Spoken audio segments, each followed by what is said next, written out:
Halo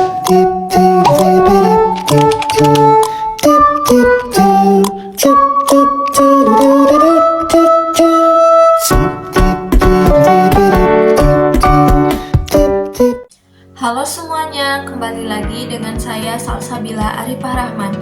Pada video kali ini kita akan melanjutkan review buku The Psychology of Money karya Morgan Housel pada bab 5 mengenai menjadi kaya versus tetap kaya. Banyak orang yang jago cari uang, tapi cuma sedikit yang jago memegang uang.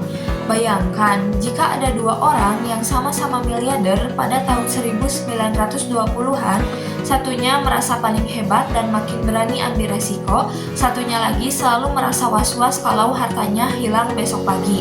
Tebak, siapa yang akhirnya bangkrut total? Kebenaran pahitnya adalah mendapatkan uang dan mempertahankan uang adalah dua dunia yang sangat berbeda.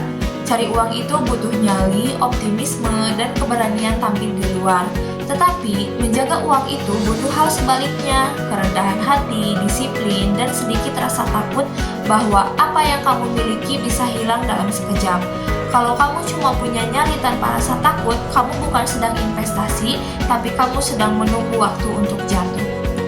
Rahasia sukses Warren Buffett yang sering dilupakan orang adalah dia bukan hanya pintar, tapi dia adalah penyintas terbaik. Warren sudah investasi selama puluhan tahun tanpa pernah berhenti atau keluar dari pasar saham.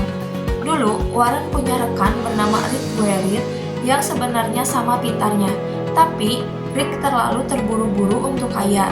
Dia menggunakan utang besar-besaran untuk melipat gandakan hartanya. Saat pasar saham jatuh, Rick dipaksa menjual seluruh kepemilikannya karena dikejar utang. Sementara, Warren tetap tenang dan bertahan.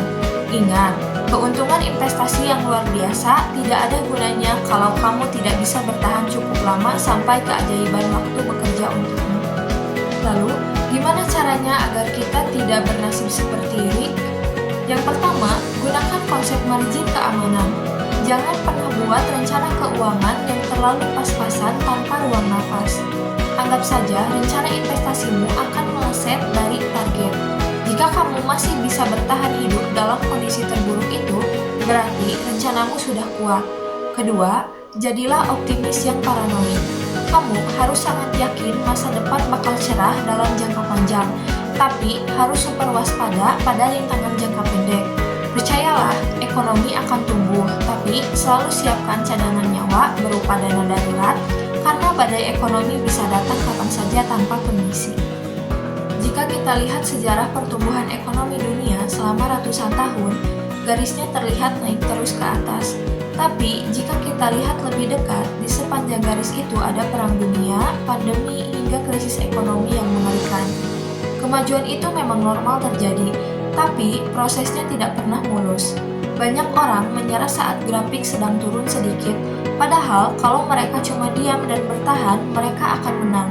Syarat untuk menjadi pemenang hanya satu, pastikan kamu tidak hancur atau bangkrut di tengah jalan sebelum mencapai garis finish. Terakhir, hati-hati dengan penyakit merasa jenius saat sedang untung besar. Sukses sekali bukan berarti akan sukses selamanya. Bagian terpenting dari sebuah rencana keuangan bukanlah target keuntungannya, melainkan rencana cadangan untuk menghadapi hal-hal yang tidak masuk dalam rencanamu semula. Mungkin sekian yang dapat saya sampaikan mengenai review buku The Psychology of Money karya Morgan Housel pada bab 5 mengenai menjadi kaya versus tetap kaya. Terima kasih semuanya, semoga bermanfaat.